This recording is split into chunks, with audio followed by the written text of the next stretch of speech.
Hello dear students, मेरा नाम है इंद्रजीत सिंह और हम मिल रहे हैं एक बेहद खूबसूरत प्लेटफॉर्म आरटी अकेडमी पर। हम आरटी अकेडमी पर कर रहे हैं आपके साथ क्लास 11th और 12th के ईयर लॉन्ग लेक्चर सीरीज। आज बारी है क्लास 12th के लेक्चर की। मॉडर्न फिजिक्स चल रहा है और मॉडर्न फिजिक्स में बच्चों कहानी चल रही है न्यूक्लियर फिजिक्स की। न्यूक्लियर फिजिक्स में कोई टॉपिक का नाम नहीं है, बोला जा रहा है कि वन शॉर्ट वीडियो है, यानी कि पूरा न्यूक्लियर फिजिक्स आज अभी इसी वक्त खत्म हो जाएगा। छोटा सा लेक्चर है, 30 मिनट 40 मिनट आपके लेंगे और न्यूक्लियर फिजिक्स से 6 से 8 नंबर पेपर में आएगा। रोज 6 से 8 नंबर आज 30-40 मिनट में आपको हम देके जाएंगे। चलिए काम शुरू करते हैं। शुरुआत जो है वो न्यूक्लियस की है कि न्यूक्लियस आखिर है कौन। तो बोर मॉडल में आपको पता था कि एक बहुत टाइनी जोन है जिसके चारों तरफ इलेक्ट्रॉन आवारागर्दी कर रहे हैं, उसको सेंटर मानते हुए सर्कल में घूम रहे हैं। और ये वो जोन है जिस जोन में सारा पॉजिटिव चार्ज मौजूद है और इस टाइनी जोन को न्यूक्लियस बोला जाता है। इस न्यूक्लियस के अंदर दो प्रजाति की चीजें पाई जाती हैं। एक का नाम है बेटा प्रोटॉन्स और एक का नाम है बेटा न्यूट्रॉन्स। प्रोटॉन्स और न्यूट्रॉन्स। प्रोटॉन्स और न्यूट्रॉन्स को कलेक्टिवली अगर एक साथ एक ग्रुप में नाम देना हो तो हम कहते हैं न्यूक्लियॉन्स। क्या कहते हैं बेटा? न्यूक्लियॉन्स। मतलब प्रोटॉन्स और न्यूट्रॉन्स न्यूक्लियॉन्स है। क्यों न्यूक्लियॉन्स? न्यूक्लियस के अंदर रहते हैं। प्रोटॉन्स की चर्चा करें और न्यूट्रॉन्स की चर्चा करें। प्रोटॉन्स का मास 1.674 इंटू 10⁷ किलोग्राम्स। न्यूट्रॉन्स का मास 1.678 या 78 लिख सकते हो, 77 भी लिख सकते हो, राउंड ऑफ ना करो तो 10⁻27 किलोग्राम। इससे मालूम चलता है कि इनके मासेस अप्रॉक्सीमेटली बराबर हैं, पर न्यूट्रॉन्स थोड़ा सा ज्यादा भारी होते हैं प्रोटॉन से। अगर इसके चार्ज की बातें करें तो प्लस 1.6 इंटू 10⁻19 कूलम्स, और भैया के चार्ज की बात करें तो इनमें किसी प्रकार का चार्ज नहीं होता है। ये दोनों मिलकर न्यूक्लियस बनाते हैं। ठीक है मेरी बात? चलो आगे देखो न्यूक्लियस की डिस्कवरी कैसे होती है। न्यूक्लियस की डिस्कवरी होती है मार्सडन एंड गाइगर के अल्फा पार्टिकल स्कैटरिंग एक्सपेरिमेंट्स। 1886 में हेनरी बेक्वेरेल ने रेडियो एक्टिव मटेरियल की खोज कर ली। अल्फा बीटा गामा डीके उन्हें मालूम है। अल्फा पार्टिकल एक चार्ज पार्टिकल है जो रेडियोएक्टिव मटेरियल से हाई काइनेटिक एनर्जी के साथ एमिट किया जाता है। अगर उसकी काइनेटिक एनर्जी कम भी हो जाए तो आप उसे पार्टिकल एक्सेलरेटर किसी तरह का पोटेंशियल डिफरेंस प्रोवाइड करके एक्सेलरेट कर सकते हैं, उनकी काइनेटिक एनर्जी बढ़ा सकते हैं। किया क्या गया? एक सोर्स लिया गया, यहां पर अल्फा पार्टिकल का सोर्स रखा गया, सोर्स ऑफ अल्फा पार्टिकल।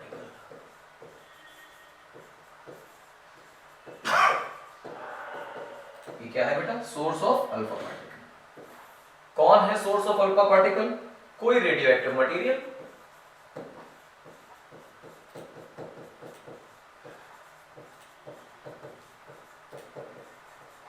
अच्छा, अल्फा पार्टिकल आखिर है क्या? हम सब जानते हैं, केमिस्ट्री में पढ़ के आए, फिजिक्स में पहले भी पढ़ चुके हैं, मैग्नेटिज्म में खूब जम के पढ़ा है हमने। अल्फा पार्टिकल एक ऐसा पार्टिकल है जिसमें दो प्रोटॉन्स दो न्यूट्रॉन्स होते हैं। बात खत्म। यानी अगर इसका मास नंबर देखें तो मास नंबर 4 है और चार्ज है बेटा +2e। 4 AMU इसका मास और +2e चार्ज। तो अगर इसको इक्विवेलेंस बैठाना हो तो हम ऐसा कह सकते हैं कि अगर हीलियम का +2 वाला आयनाइज्ड एटम ले लिया जाए, यानी इलेक्ट्रॉन नोच लिए जाए अगर हमारे हीलियम से, तो जो बचेगा वो दो प्रोटॉन दो न्यूट्रॉन बचेंगे और वही हमारा अल्फा पार्टिकल। एक बढ़िया गोल्ड फॉयल रखी गई,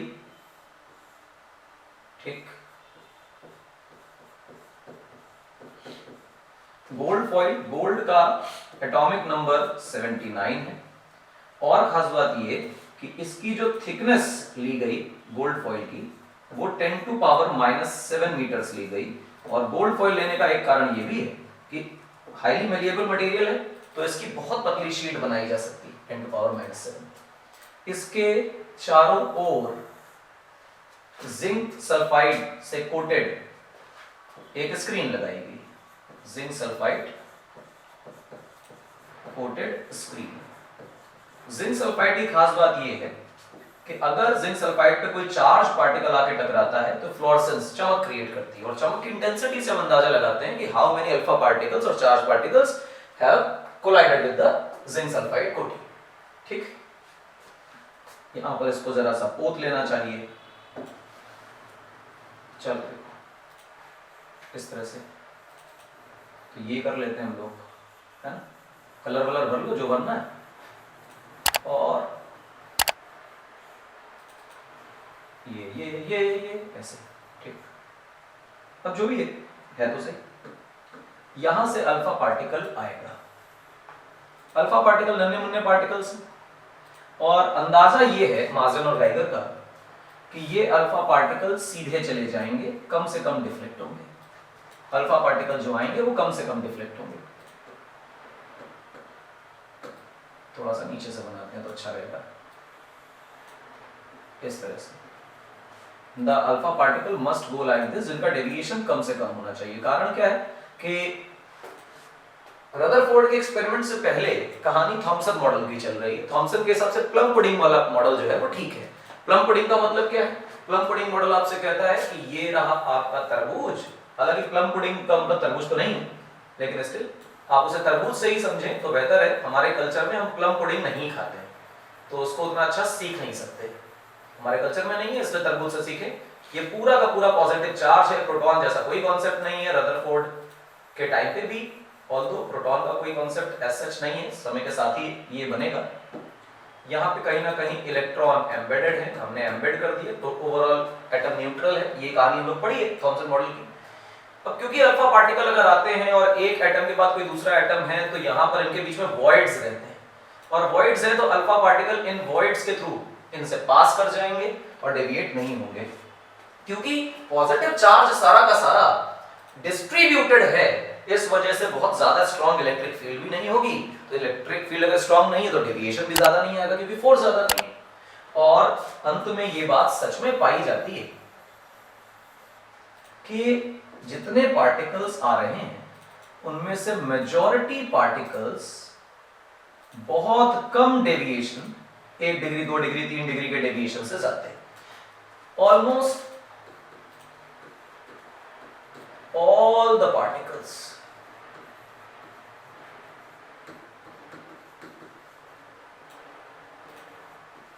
pass through gold foil nearly undeviated।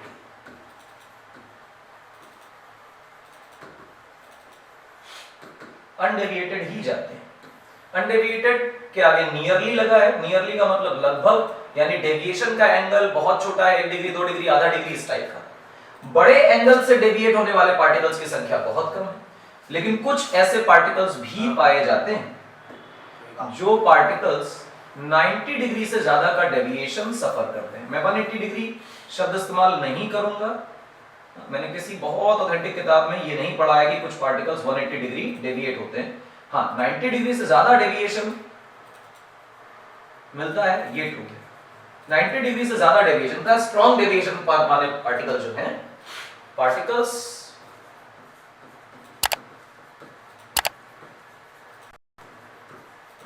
Deviated by more than 90 degree are 1 out of 8000। 8000 में से एक अल्फा पार्टिकल ऐसा होगा जो अनडेविएटेड 90 डिग्री से ज्यादा डेविएशन सफर करेगा। इसके लिए उन्होंने एक फॉर्मूला भी बनाया, मैं पूरा फॉर्मूला लेके डराऊंगा नहीं, बस उसका एक हिस्सा लिखूंगा कि number of particles deviated at theta, यानी कि किसी थीटा एंगल पर कितने पार्टिकल्स डेविएट होकर जा रहे हैं, कितने पार्टिकल यहां कलेक्ट हो रहे हैं, वो इस बात पर डिपेंड करता है कि 1 बाय sin की पावर 4 थीटा बाय 2 कितना है। जितना थीटा बड़ा होता जाएगा, नंबर ऑफ पार्टिकल्स की संख्या ड्रास्टिकली कम होती जाएगी। ये उन्होंने फॉर्मूला बनाया और ये आपको याद होना चाहिए, ये लल्लू फॉर्मूला नहीं है, इस पर न्यूमेरिकल आ सकता है। और न्यूमेरिकल कैसे आएगा? 30 डिग्री पे डेविएशन वाले पार्टिकल की संख्या 4 है, तो 60 डिग्री पे कितने डेविएट हो रहे हैं वो बताइए। तो आपको मालूम चलेगा कि n1 divided by n2 equal to sine की पावर थीटा 2/2 अपॉन साइन की पावर 4 थीटा 1/2। इस प्रकार से आप सवाल बना सकते हैं। ठीक, ये इंपॉर्टेंट है, भूलिएगा नहीं।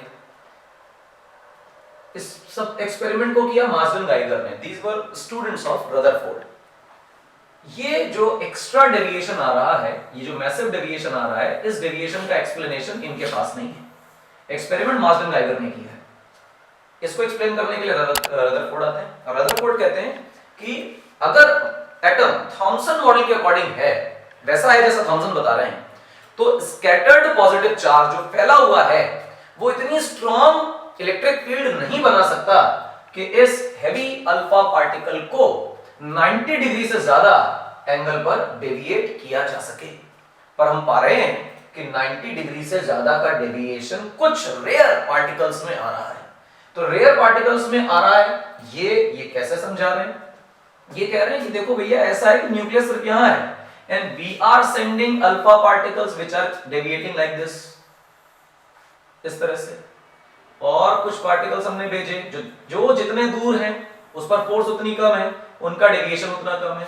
and if we are sending very close to the nucleus then the deviation is very large, and if we bombard the alpha particle exactly head on to the nucleus it will repel it back in its own path। ये है कहानी। और चाहो तो इस प्रकार से गोले गोले जैसे किताब में बना के देते हैं, बना के इसके चित्र को सुंदर कर लो। इन चित्र से कोई मतलब नहीं है, शुद्ध बात यह है कि न्यूक्लियस से तुम्हें मतलब रखना है। न्यूक्लियस से जितना दूर अल्फा पार्टिकल जा रहा है उतना कम डेविएट हो रहा है, जितना पास है उतना ज्यादा डेविएट हो रहा है। और अगर 8000, 10000, 15000 पार्टिकल में सिर्फ एक पार्टिकल हैवी डेविएशन सफर कर रहा है, इसका मतलब 10000, 20000 पार्टिकल में कोई एक न्यूक्लियस से टकरा रहा है। अरे काय न्यूक्लियस से कोई बैर है क्या कि हम हर जगह से जाएंगे, न्यूक्लियस से नहीं जाएंगे? कारण है कि न्यूक्लियस बहुत छोटा है। ये इंफॉर्मेशन वो निकाल रहे हैं अब इससे, कह रहे हैं कि अगर हेड ऑन टकराएगा वापस आएगा। वो तुरंत मना कर दिया रदरफोर्ड ने, कहा ना थॉमसन का मॉडल ठीक नहीं है। If Thomson's model is correct then scattered charge cannot create such a strong field that can repel an alpha particle in its own path back। संभव ही नहीं। तो इसका मतलब वो गड़बड़ है। तो सारा का सारा पॉजिटिव चार्ज कहां है एटम का? उन्होंने कहा कि बहुत टाइनी जोन में है और इलेक्ट्रॉन अंदर नहीं है, इलेक्ट्रॉन बाहर है। इलेक्ट्रॉन कहां है? तेले में है। अपने कोर्स का हिस्सा नहीं है इसलिए इसका मतलब नहीं। उन्होंने कहा कि सर्कुलर ऑर्बिट में घूमते हैं, हम लोग 9th में पढ़ के हैं। लेकिन सारा का सारा पॉजिटिव चार्ज कहां इकट्ठा है? उसके न्यूक्लियस में इकट्ठा है। सारा पॉजिटिव चार्ज न्यूक्लियस में है and this nucleus is a very tiny zone. नाम उन्होंने ही न्यूक्लियस दिया हुआ है। ठीक, सारा का सारा पॉजिटिव चार्ज एक बहुत टाइनी जोन जिसको उन्होंने न्यूक्लियस नाम दिया, वहां पर कॉन्सेंट्रेटेड है, इकट्ठा है वहां पर। और अगर अल्फा पार्टिकल वहां आता है तो ज्यादा डेविएशन सफर करता है, उससे दूर रहता है तो कम डेविएशन सफर करता है। एक क्वेश्चन आता है कि टाइनी कैसे बोल दिया? तो जवाब यह है कि बहुत कम पार्टिकल्स हेवी डेविएशन सफर कर रहे हैं, बहुत ज्यादा पार्टिकल्स ऐसे हैं जो बहुत कम डेविएशन सफर कर रहे हैं। कॉमन सेंस है कि जोन बहुत छोटा रहा होगा तो 10000, 20000 में कोई एक पार्टिकल जाके एग्जैक्ट टकरा गया होगा, वरना सब दूर दूर से निकल रहे हैं, इसलिए उसका साइज बहुत छोटा है। कितना है साइज? इसका साइज 10⁻⁻15 मीटर्स का है, जिसे हम लोग फेम्टोमीटर का जोन बोला करते हैं। एटम के साइज से 1 लाख गुना छोटा। 1 लाख न्यूक्लियस मिला दोगे तो एक एटम के बराबर बन पाएगा। कुछ ऐसा इन्होंने इंफॉर्मेशन दी और ये रदरफोर्ड ने एस्टैब्लिश किया कि थॉमसन्स मॉडल तो भैया गलत है और ये जो चीज है ये न्यूक्लियस है। यही हमें पढ़नी है। न्यूक्लियस की भी अपनी अच्छी कहानी है। This is how the nucleus is discovered. Nucleus का साइज कैसे डिसाइड होता है? तो न्यूक्लियस का साइज ऐसे डिसाइड होता है कि ये रहा अपना न्यूक्लियस, Z टाइम्स E इसका पॉजिटिव चार्ज है, जितना प्रोटॉन इनटू E। इनफाइनाइट दूरी से कोई एक charge particle such as alpha particle किसी v0 वेलोसिटी से इधर भेजा जाता है। इसका मास भी है अल्फा पार्टिकल का, चार्ज क्यू मास है।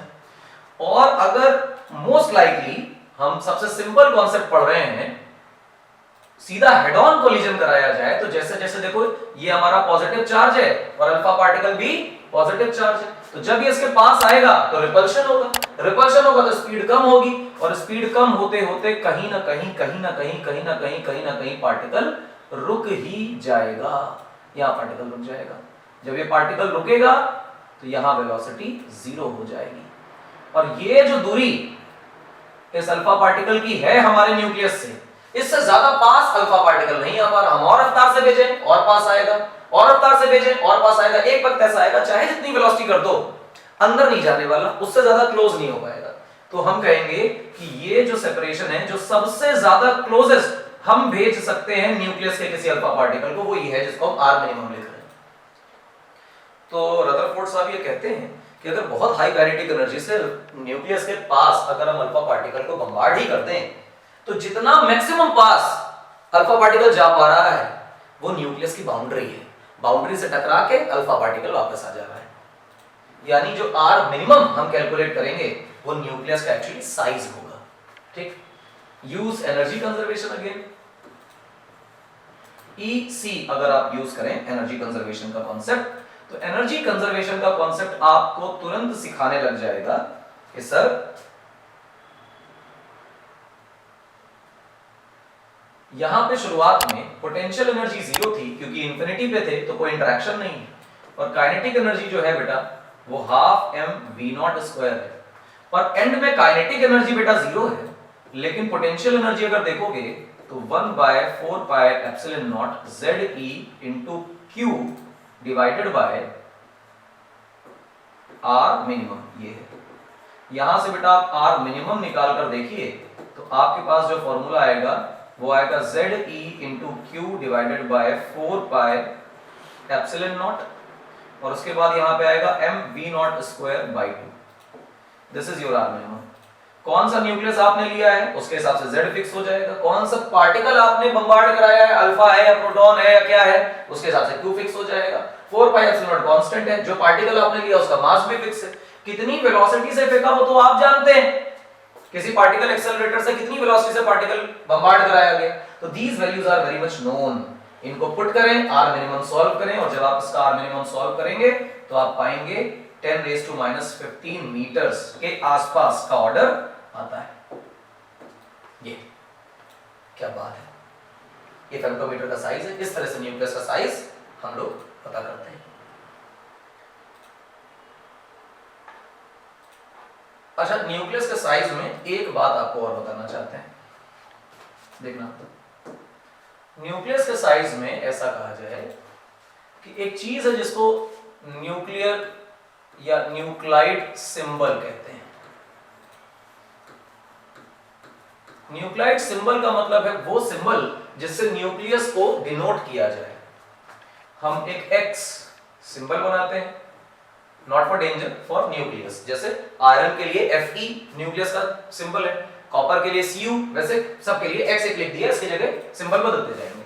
यहां पे लिखा Z, यहां पे लिखा A। Z for atomic number और A फॉर मास नंबर। बेटा एटॉमिक मास नहीं है, ये मास नंबर है, ठीक है ना, ये मास नंबर, एटॉमिक नंबर पे, एटॉमिक मास नहीं है। एटॉमिक नंबर का मतलब है नंबर ऑफ प्रोटॉन्स, और मास नंबर का मतलब है number of protons plus number of neutrons. तो अगर तुमसे कोई नंबर ऑफ न्यूट्रॉन्स पूछे तो आप A माइनस Z कर देंगे। A टोटल संख्या है, Z प्रोटॉन्स है, तो घटा दोगे तो न्यूट्रॉन्स बचेंगे, मेरे हिसाब से तो ऐसा ही। अच्छा साहब, फिर न्यूक्लियस जो होता है उसका शेप हम कहेंगे नॉट अ परफेक्ट स्फीयर। ना तो ये परफेक्ट स्फीयर ही होता है और ना तो इसका शेप कोई फिक्स ही होता है। इररेगुलर टाइप का शेप है, बदलता रह सकता है समय के साथ, पर ओवरऑल जिस तरह का डिस्टॉर्शन किसी भी डायरेक्शन में आ सकता है वो चारों दिशाएं आइडेंटिकल हैं। हम इसको रफली एक स्फीयर कंसीडर करते हैं।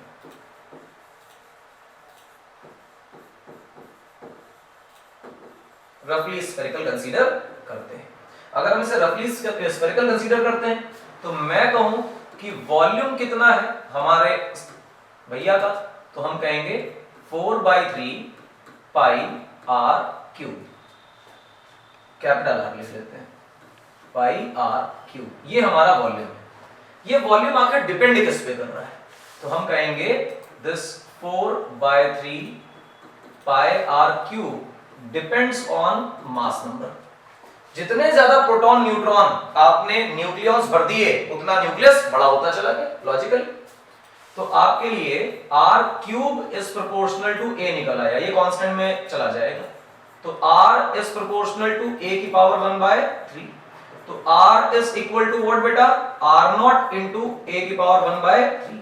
This R naught is nothing but a constant जो प्रोपोर्शनैलिटी के लिए हमने लगाया है और वो एक्सपेरिमेंटल फैक्ट है। करता है भाई। अब मैं ये कह दूं कि इफ a इक्वल टू 1 तो a की पावर 1/3 भी क्या रहेगा 1, तो r की वैल्यू कितनी आ जाएगी बेटा r0, और पाया गया कि ये 1.2 इंटू 10 टू पावर -15 मीटर्स है। और a की वैल्यू 1 रखने का मतलब क्या है, a की वैल्यू 1 रखने का मतलब मास नंबर 1, और मास नंबर 1 तो सिर्फ हाइड्रोजन के न्यूक्लियस का होता है, बाकी सब में तो एक से ज्यादा ही प्रोटॉन न्यूट्रॉन्स होते हैं। तो हाइड्रोजन के न्यूक्लियस का साइज 1.2 10 टू पावर -15 मीटर्स होता है। इसको नीचे ले आए तो जनरल रेडियस क्या बन गई 1.2 10 टू पावर -15 इनटू a की पावर 1/3, ये रही आपकी किसी भी न्यूक्लियस की रेडियस। इसलिए आप पाते हैं कि सबसे छोटा न्यूक्लियस जो है 1.2 फेम्टोमीटर का है, और अगर हम 1000 भी a की जगह रख दें तो उसका क्यूब रूट 10 आएगा। तो 12 फेम्टोमीटर तक पहुंचने के लिए मास नंबर को 1000 होना पड़ेगा, इतना तो मास नंबर होता नहीं। यानी कि 1.2 से लेके 7-8 फेम्टोमीटर तक दुनिया के सबसे बड़े से बड़े न्यूक्लियस समा जाते हैं। And this is the very much important formula for radius of nucleus. आपके लिए बोर्ड के लिए डेरिवेशन के तौर पे इंपॉर्टेंट है, न्यूमेरिकल के लिए भी आ सकता है, and this is very important formula जो आपको याद भी होना चाहिए। कंपैरिजन पे सवाल आते हैं, हीलियम का न्यूक्लियस इतना बड़ा है, बताओ कॉपर का कितना होगा, मास नंबर पता होगा, क्यूब रूट निकालोगे, काम खत्म, रेशियो ले लो यार, आ जाएगा। अगला है डेंसिटी ऑफ न्यूक्लियस। डेंसिटी क्या है समझो, डेंसिटी का मतलब ये है मास अपॉन वॉल्यूम। अच्छा मास क्या होता है गौर से देखना बेटा, मास को समझना। मास का मतलब है कि mass number into 1.6 into 10 raised to -27 kilograms. AMU का मल्टीप्लाई कर दिया, रफली हमने क्या किया बराबर ले लिया प्रोटॉन्स और न्यूट्रॉन्स के मास को, इस तरह से ये मास हो गया। अच्छा अभी हम सीख कर आए कि 4/3 या आखिरी वाले फॉर्मूले का ही काम ले लो कि R की वैल्यू क्या होती है बेटा R0 a की power 1/3, and what is r volume, volume is nothing but 4/3 pi r cube. तो जस्ट यूज दिस, हम लिख रहे हैं 4/3 पाई, और r क्यूब का मतलब क्या हुआ r0 का क्यूब इंटू a की पावर 1/3 का क्यूब, तो यानी a बन गया।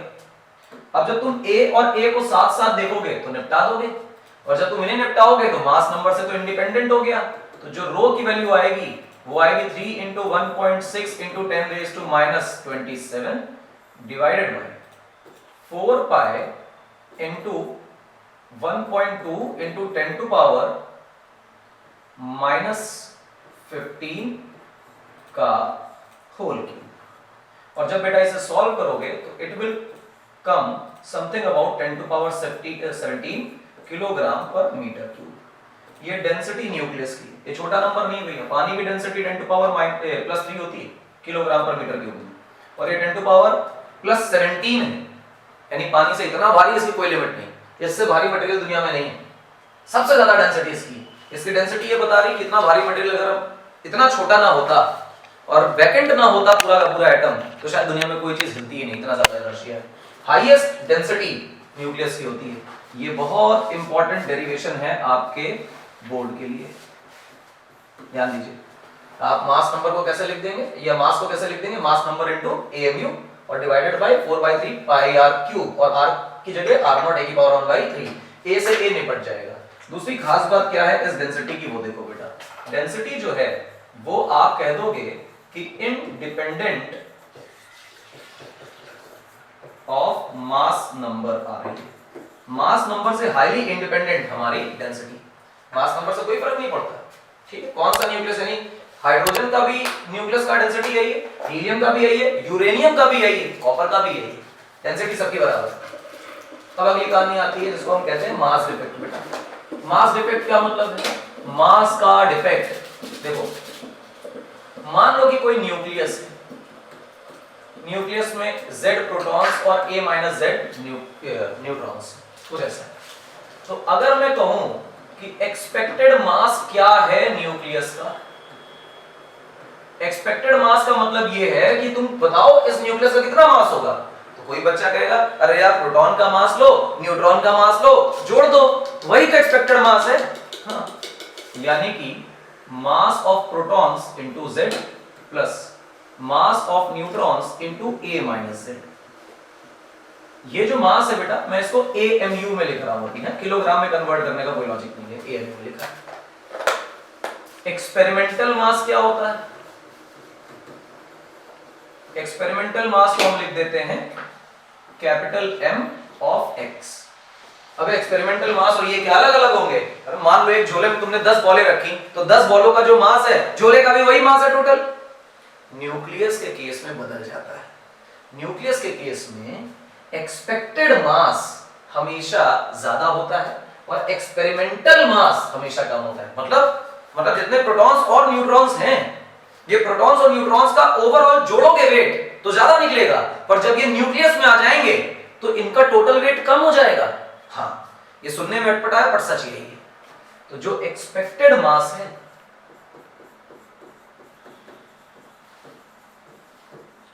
ये स्लाइटली ज्यादा होता है एक्सपेरिमेंटल मास से। एक्सपेरिमेंटल मास से ज्यादा होता है, ठीक है भैया।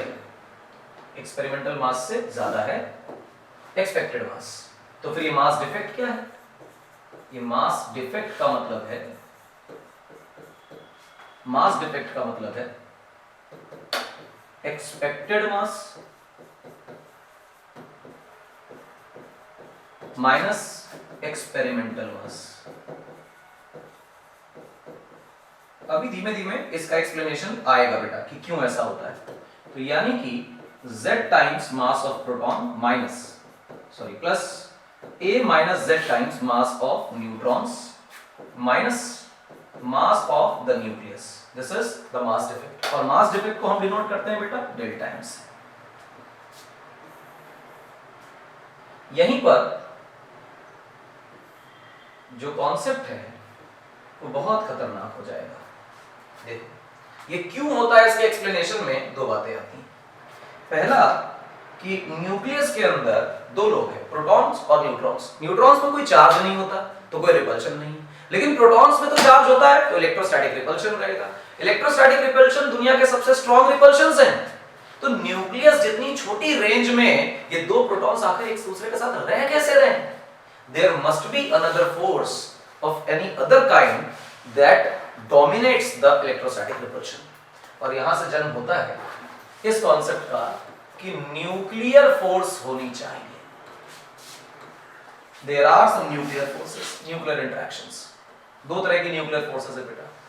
एक है बच्चा हमारे लिए स्ट्रॉन्ग न्यूक्लियर फोर्स और एक है हमारे लिए बेटा weak nuclear force. Strong nuclear और वीक न्यूक्लियर। वीक न्यूक्लियर हमारे किसी काम की नहीं है, कारण ये बहुत रेयर फोर्स है। जब बीटा डिके होता है तो ये फोर्स काम में आती है, अन्यथा ये लगती ही नहीं, तो इसलिए इसको पढ़ा भी नहीं जाता, इससे पूछा भी नहीं जाता। स्ट्रॉन्ग न्यूक्लियर फोर्स वो फोर्स है जो अट्रैक्टिव नेचर की है, रिपल्सिव नहीं है, ठीक। और ये 100 टाइम्स स्ट्रॉन्गर है इलेक्ट्रोस्टैटिक रिपल्शन से, यानी प्रोटॉन प्रोटॉन के रिपल्शन से 100 टाइम्स स्ट्रॉन्गर है स्ट्रॉन्ग न्यूक्लियर फोर्स। इस वजह से वो रिपल्शन को ओवरकम कर लेती है और प्रोटॉन्स एक दूसरे को रिपेल करके एक दूसरे से दूर नहीं जाते। अब क्या है, अट्रैक्टिव है, 100 टाइम्स स्ट्रॉन्गर है, और दूसरी बात क्या है कि ये शॉर्ट रेंज फोर्स है। शॉर्ट रेंज फोर्स का मतलब ये 10 टू पावर -15 मीटर के अंदर तो काम करती है, यानी न्यूक्लियस के अंदर तो काम करती है, न्यूक्लियस के बाहर इस फोर्स का इफेक्ट नलीफाई हो जाता है, खत्म हो जाता है। इसलिए हम अपनी आम जिंदगी में इस न्यूक्लियर फोर्स का कोई इंपैक्ट नहीं देखते। युकावा एक जापान के साइंटिस्ट हैं। युकावा एक थ्योरी देते हैं जिसको कहते हैं पार्टिकल एक्सचेंज थ्योरी।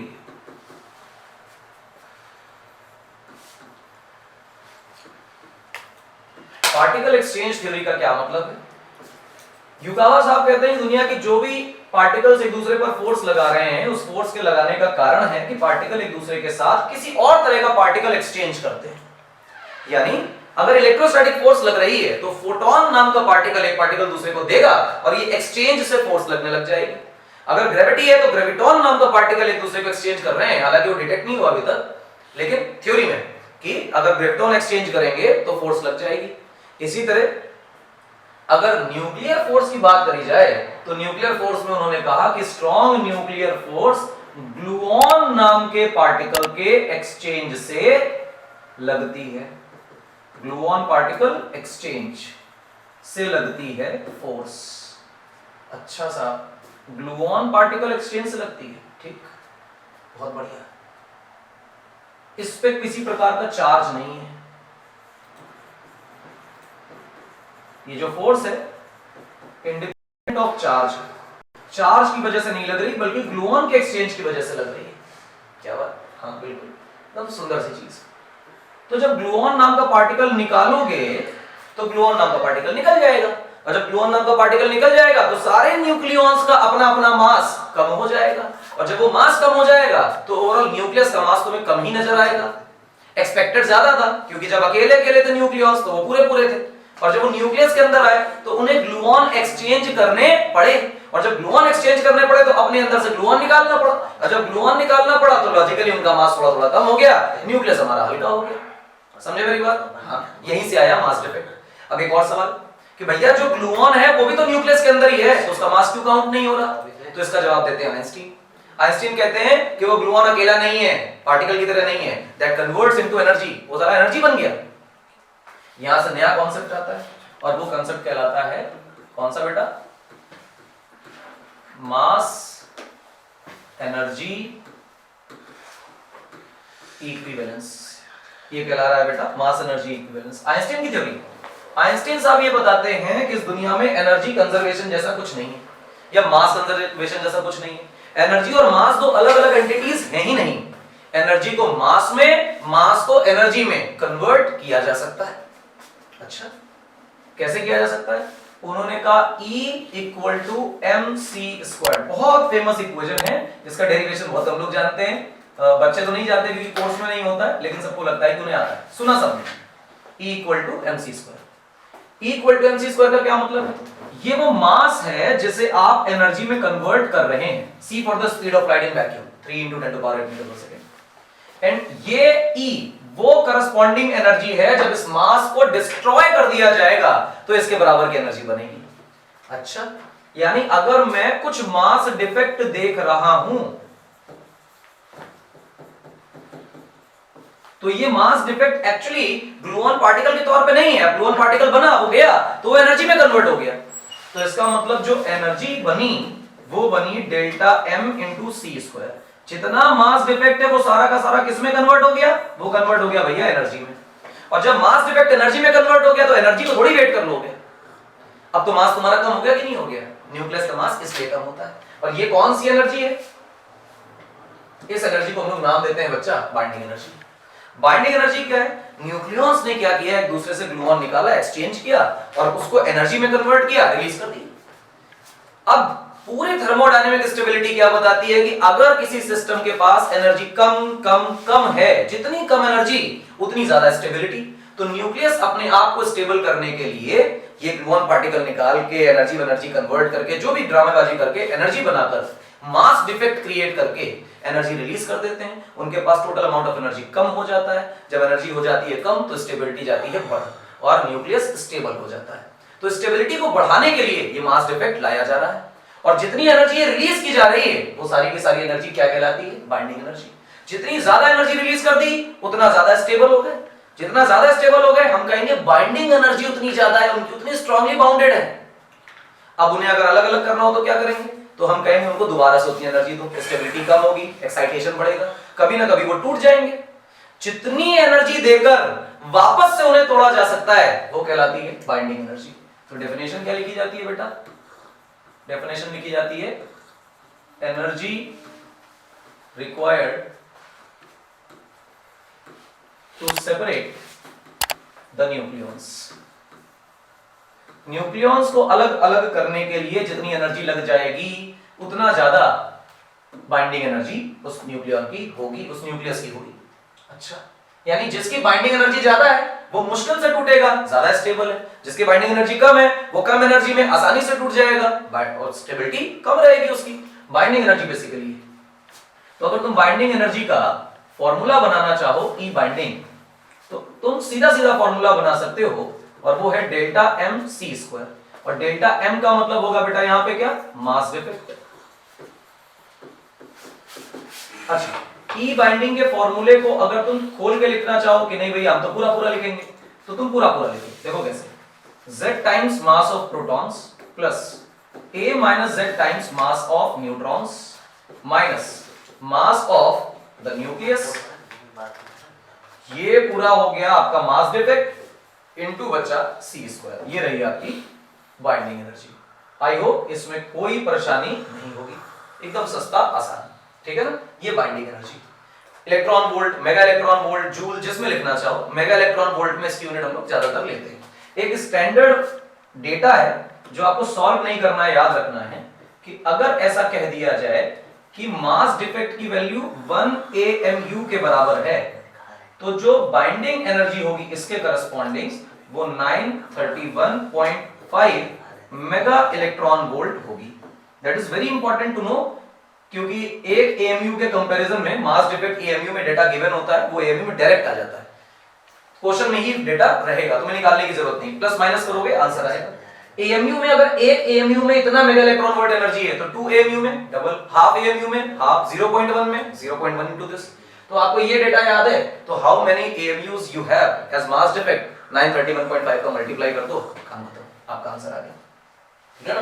तो एक ये बात आपको दिमाग में रखनी है। इसके बाद जो चीज आती है that is binding energy per nucleon. ये बहुत इंपॉर्टेंट सेगमेंट है, यहां से न्यूक्लियस की स्टेबिलिटी का असली अंदाजा लगता है। तो देखो बाइंडिंग एनर्जी पर न्यूक्लियन आखिर क्या बला है, समझो। जैसे तुम्हारे पास दो न्यूक्लियॉन्स हैं और तुम्हारी बाइंडिंग एनर्जी जो है वो 10 मेगा इलेक्ट्रॉन वोल्ट है, और तुम्हारे पास 10 न्यूक्लियॉन्स हैं, मतलब प्रोटॉन्स न्यूट्रॉन्स हैं, और तुम्हारी बाइंडिंग एनर्जी फिर से 10 मेगा इलेक्ट्रॉन वोल्ट है। अब तुम कहोगे कि बाइंडिंग एनर्जी दोनों में 10 मेगा इलेक्ट्रॉन वोल्ट है, तो दोनों न्यूक्लियस की स्टेबिलिटी बराबर होनी चाहिए, परंतु ऐसा तो नहीं हो सकता, क्योंकि 10 mega electron volt binding energy को बाइंड करना है मात्र दो न्यूक्लियॉन्स को, और 10 mega electron volt binding energy को अब बाइंड करना है 10 न्यूक्लियॉन्स को। उतनी ही एनर्जी जब डिस्ट्रीब्यूट होगी ज्यादा न्यूक्लियॉन्स में, तो हर एक न्यूक्लियॉन के हिस्से में बहुत कम एनर्जी आएगी, तो स्टेबिलिटी घट जाएगी। तो इसलिए स्टेबिलिटी का असली मेजर बाइंडिंग एनर्जी ना होकर बाइंडिंग एनर्जी पर न्यूक्लियॉन है।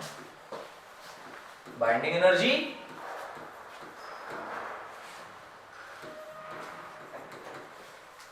पर nucleon equal to binding energy total divided by A, where A is the mass number. Mass number मतलब number of protons plus neutrons.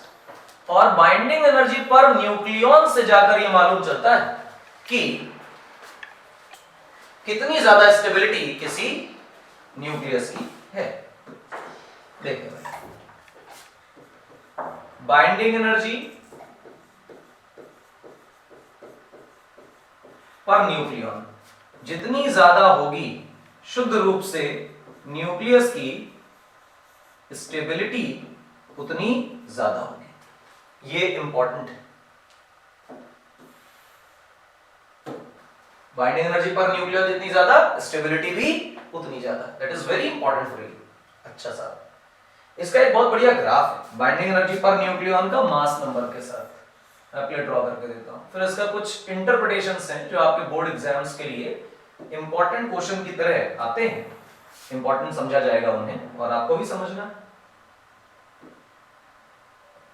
ये ऊपर आप देख रहे हैं वाई एक्सिस में, this is nothing but binding energy per nucleon, और यहां पर आप पाएंगे कि हमने मास नंबर प्लॉट किया हुआ है। जो बाइंडिंग एनर्जी पर न्यूक्लियॉन है वो बच्चा मेगा इलेक्ट्रॉन वोल्ट्स में है, 10 टू पावर 6 इलेक्ट्रॉन वोल्ट्स में इसका स्केल बनाया हुआ है। और आप इस ग्राफ को जब देखेंगे, ये एक्सपेरिमेंटल ग्राफ है इसलिए इस पे ज्यादा चर्चा नहीं, कैसे क्यों होता है सब नहीं, ऐसा पाया जाता है। ग्राफ की शक्ल ये है। आप इस ग्राफ से इंटरप्रेट ये करें कि जिनका मास नंबर कम है उनकी बाइंडिंग एनर्जी भी कम है, जिनका मास नंबर बहुत ज्यादा है उनकी भी बाइंडिंग एनर्जी कम हो जाती। और ये जो बीच का हिस्सा आपको नजर आ रहा है, इस हिस्से में वो न्यूक्लियॉन्स आ रहे हैं जिन न्यूक्लियॉन्स की बाइंडिंग एनर्जी ज्यादा है।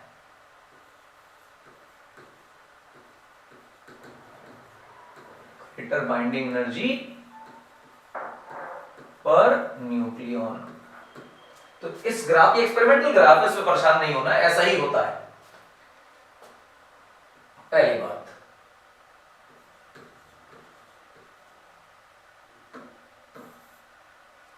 लिखेंगे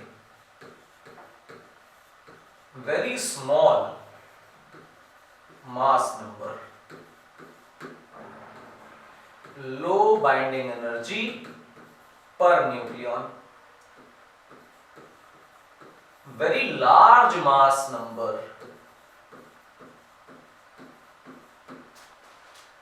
low binding energy per nucleon।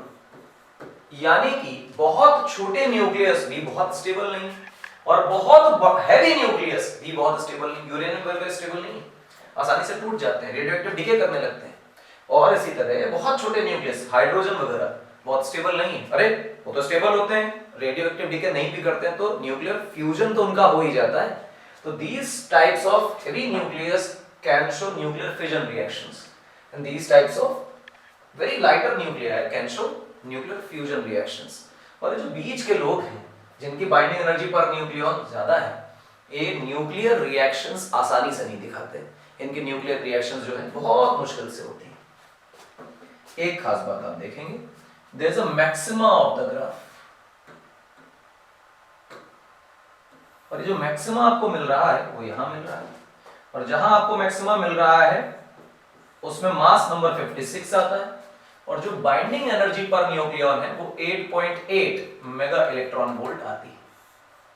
और ये जो सबसे खतरनाक, सबसे स्टेबल, क्योंकि बाइंडिंग एनर्जी पर न्यूक्लियॉन सबसे ज्यादा है तो स्टेबिलिटी भी सबसे ज्यादा है, ये है आयरन 2656। आयरन का 2656 isotope is the most stable nuclei। तुरंत आप लिखिए इस बात को बगल में, most stable nuclei आयरन का है 56 मास नंबर वाला आइसोटोप। इसका मतलब यह है कि इसके साथ फर्दर न्यूक्लियर रिएक्शंस कराना, इसका फिजन फ्यूजन फ्लाइड ढमकाना, कुछ कराना इज नॉट पॉसिबल। तो यहां पर किताबें ऐसा लिख के देती हैं कि all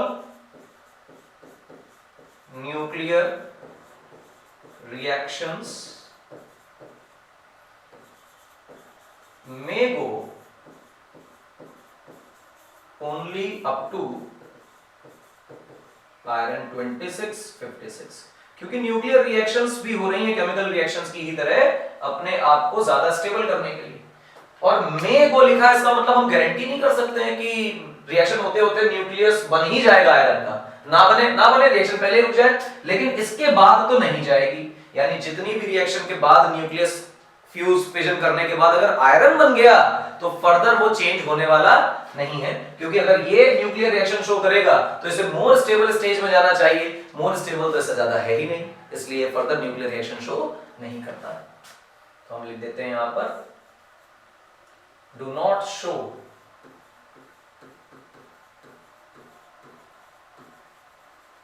any nuclear reaction.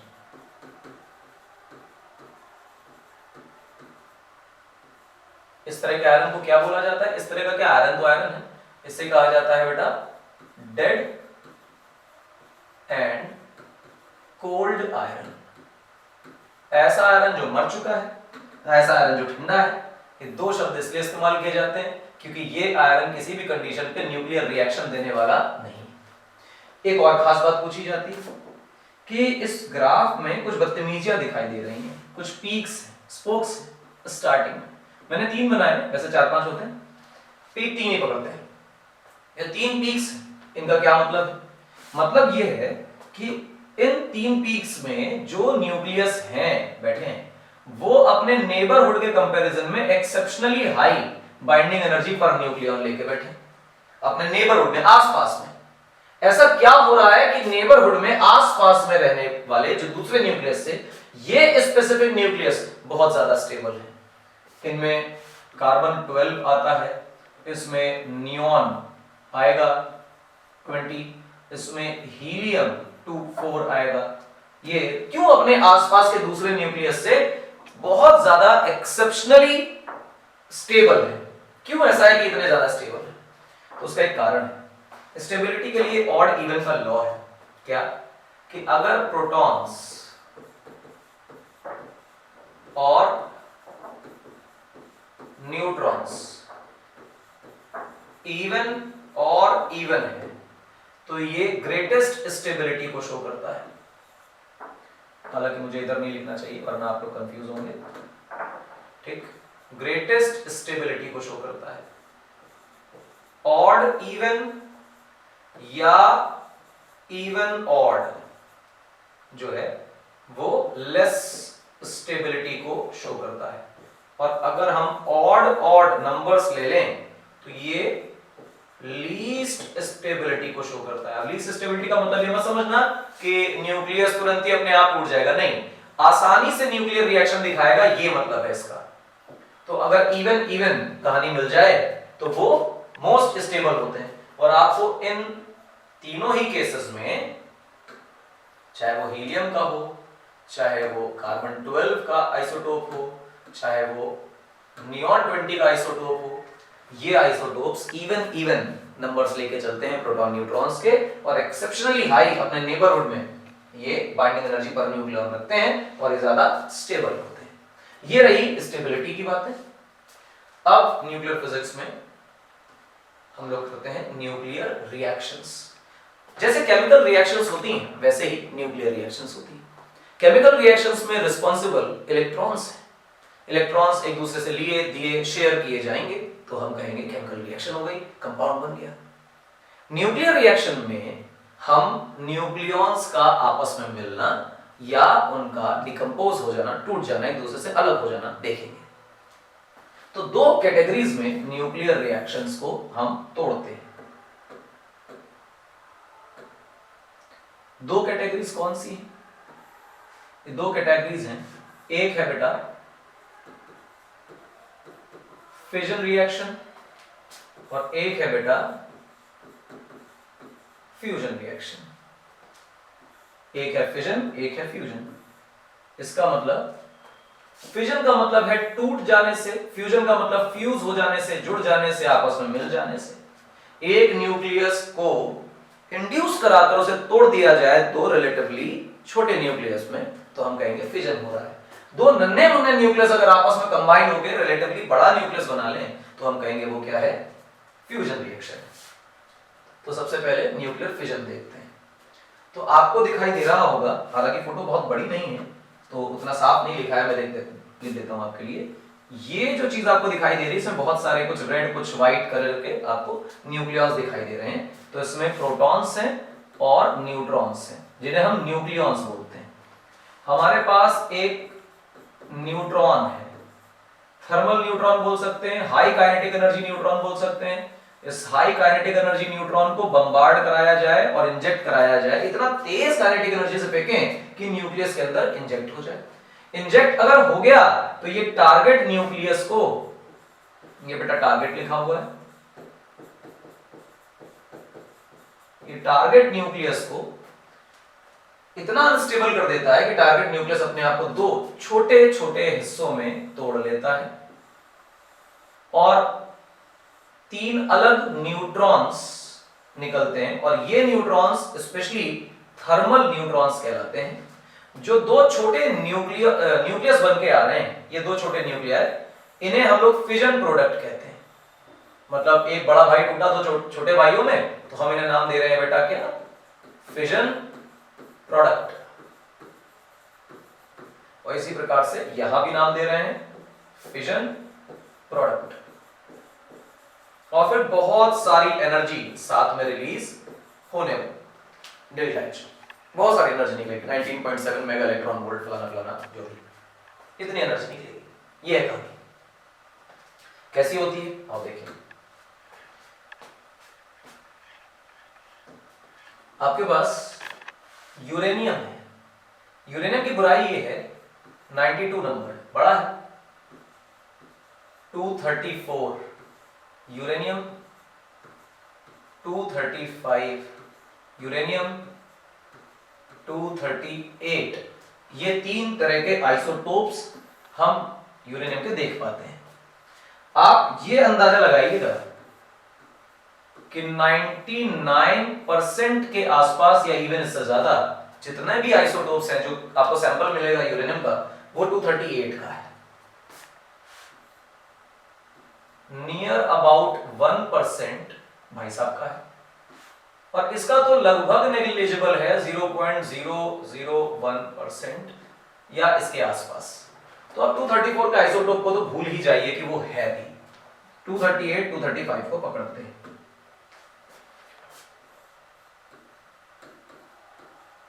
Not फिजनेबल, ऐसा किताबें लिख के देती हैं। पूर्णतया सत्य नहीं है, लेकिन इतना तो है ही कि इसका फिजन आसानी से नहीं होता।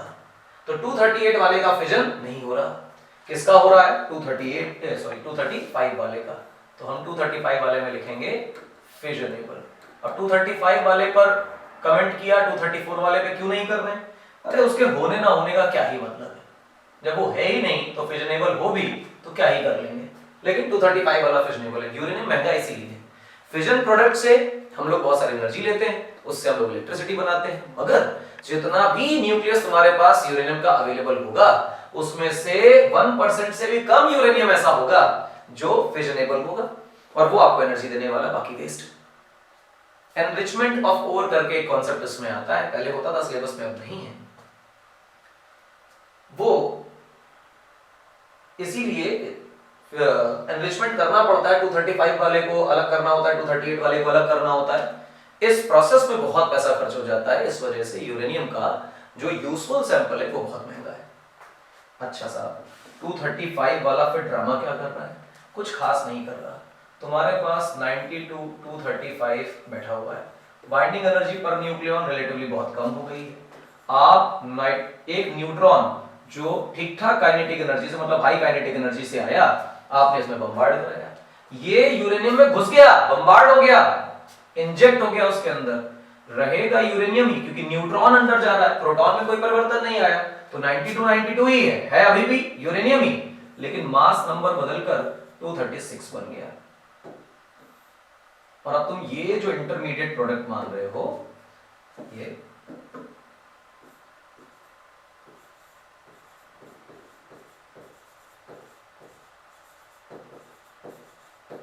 इंटरमीडिएट स्टेज, और ये 236 वाला जो आइसोटोप है, आइसोटोप ही नहीं है, ये जो हमने एक कॉन्फ़िगरेशन यूरेनियम का बना दिया, ये हाईली अनस्टेबल है, ये बिल्कुल भी स्टेबल नहीं है। अगर स्टेबल होती तो काहे को टूटता भाई? 235 तो नहीं टूटा ना अपने आप, उसको इंड्यूस कराया गया, न्यूट्रॉन को इंजेक्ट कराना पड़ा था, टूटा। अब ये दो हिस्सों में टूटेगा, एक रहेगा बेटा क्रिप्टॉन, एक रहेगा बेटा बेरियम, क्रिप्टॉन जो है बेटा वो 36 92 है, ये 56 141 है, और आपके पास ऐसे 3 न्यूट्रॉन्स और निकल रहे हैं और बहुत सारी एनर्जी निकल रही है। ये है आपकी न्यूक्लियर फिजन की रिएक्शन का एग्जांपल। और आप ध्यान रखिएगा, जब आप बोर्ड का सिलेबस पढ़ रहे हैं तो आपको यही रिएक्शन याद रखनी है, क्योंकि आपके कोर्स में किताबों में चाहे कितना भी लिखा हो और सिलेबस में मेंशन सिर्फ एक रिएक्शन, तो आप सिर्फ यही रिएक्शन रीड करें और यही याद करें। अच्छी है, इंपॉर्टेंट है, बढ़िया है, आसानी से आ भी जाएगी, कोई प्रॉब्लम नहीं। इससे बहुत सारी एनर्जी निकलती है। जो एनर्जी निकल रही है उसे हम बोलते हैं क्यू वैल्यू।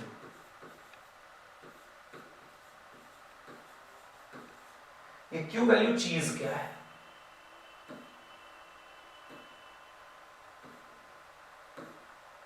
ये क्यू वैल्यू क्या है? देखो ये क्यू वैल्यू क्या है। क्यू वैल्यू का मतलब ये है कि टोटल एनर्जी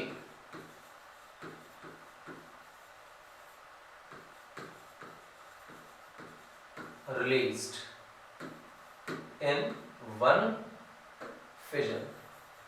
एक फिजन रिएक्शन में कितनी एनर्जी रिलीज हुई वो कहला रही है क्यू वैल्यू। इस क्यू वैल्यू का ज्यादातर हिस्सा तो ये जो फ्रेगमेंट्स बने हैं, जिन्हें हम फ्रेगमेंट्स नाम दिया करते हैं या नाम दिया करते हैं फिजन प्रोडक्ट,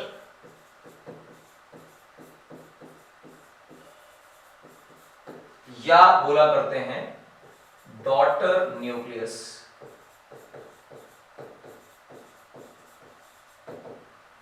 ये 3 नामों से हम इन्हें बुलाया करते हैं। ये उस एनर्जी को, उस थर्मल एनर्जी को एब्जॉर्ब करते हैं, ये काइनेटिक एनर्जी गेन कर लेते हैं। थर्मल न्यूट्रॉन्स, ये जो न्यूट्रॉन्स निकल रहे हैं, these are called as thermal neutrons, क्योंकि जितनी गर्मी, जितनी ऊर्जा, जितनी एनर्जी जनरेट हुई इस न्यूक्लियर फिजन में, उसका बहुत बड़ा हिस्सा ये न्यूट्रॉन्स एब्जॉर्ब कर लेते हैं और बहुत हाई काइनेटिक एनर्जी से आगे दौड़ते हैं। तो जो क्यू वैल्यू है उसका लगभग 70% से ज्यादा हिस्सा ये सब प्रोडक्ट ही खा जाते हैं और अपनी काइनेटिक एनर्जी गेन करते हैं।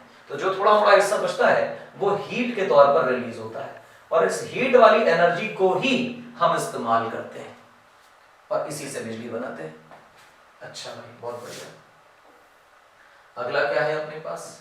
अगला है बेटा न्यूक्लियर फ्यूजन। फ्यूजन क्या है? फ्यूज हो जाना, जुड़ जाना, है ना, ऐड हो जाना। 2 छोटे न्यूक्लियस ऐड होकर एक बड़ा न्यूक्लियस बनाते हैं, तो हम कहेंगे कि फ्यूजन हो रहा है। अब हमारे पास एक न्यूट्रॉन है, एक ट्रिटियम है, एक ड्यूटेरियम है, और ये आपस में जुड़-जुड़कर कुछ हीलियम जैसा बना लेते हैं। तो हम कहते हैं कि 2-3 छोटे न्यूक्लियॉन्स ने मिलकर या न्यूक्लियस ने मिलकर एक हैवी न्यूक्लियस बना लिया, तो ये फ्यूजन है। एग्जांपल देखिए। एग्जांपल क्या है? आपके पास मान लीजिए हाइड्रोजन है। हाइड्रोजन तो सिर्फ प्रोटॉन ही है, एक और हाइड्रोजन मिले तो आपके पास 1H2 बन जाता है। यार ये गड़बड़ है, क्यों? आप देखोगे तो रिएक्टेंट में यहां सिर्फ प्रोटॉन है और यहां भी सिर्फ प्रोटॉन है, और यहां पर एक प्रोटॉन है और एक न्यूट्रॉन है। प्रोटॉन प्रोटॉन से न्यूट्रॉन कैसे बना? इसको बोलते हैं न्यूक्लियर कन्वर्जन। भैया प्रोटॉन्स और न्यूट्रॉन्स आपस में अपनी शक्लें बदल सकते हैं। कुछ न्यूक्लियर रिएक्शंस होती हैं, उनको बीटा डीके बोलते हैं। उन बीटा डीकेज में न्यूट्रॉन प्रोटॉन बन जाता है, प्रोटॉन न्यूट्रॉन बन जाता है, बन सकता है। और प्रोटॉन न्यूट्रॉन का आपस में इंटरकनेक्शन ऐसा है कि प्रोटॉन अगर न्यूट्रॉन बन रहा है तो जरूरी नहीं कि न्यूट्रॉन भी प्रोटॉन वापस बन जाए, कोई गारंटी नहीं, कुछ भी एक प्रोसेस हो सकता है। यहां पर क्या है, प्रोटॉन जो है वो न्यूट्रॉन में कन्वर्ट हो जा रहा है।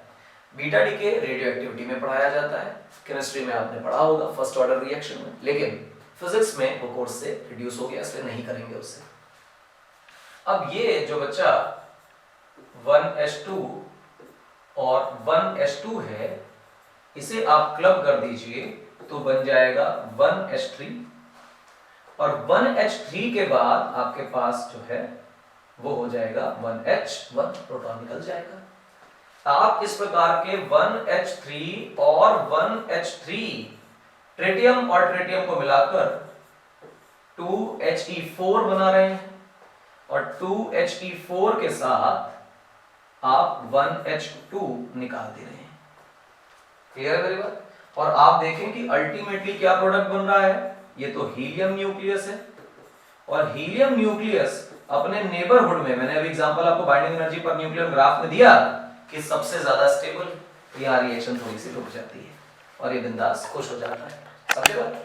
तो ये रहा आपका न्यूक्लियर फ्यूजन का एक एग्जांपल। ऐसे दसियों दिए जा सकते हैं, एक ही कोर्स में है तो हाइड्रोजन से हीलियम बनने की कहानी इस प्रकार से लिखाई जा सकती है। आप देखिए इसे, इतना ही याद करिए, इसके आगे पीछे ऊपर नीचे कुछ नहीं आएगा। ये है वन शॉट न्यूक्लियर फिजिक्स का। जितना आपको करा दिया इस आज एक लेक्चर में, इसके बाद आपके पेपर में कुछ नहीं आएगा।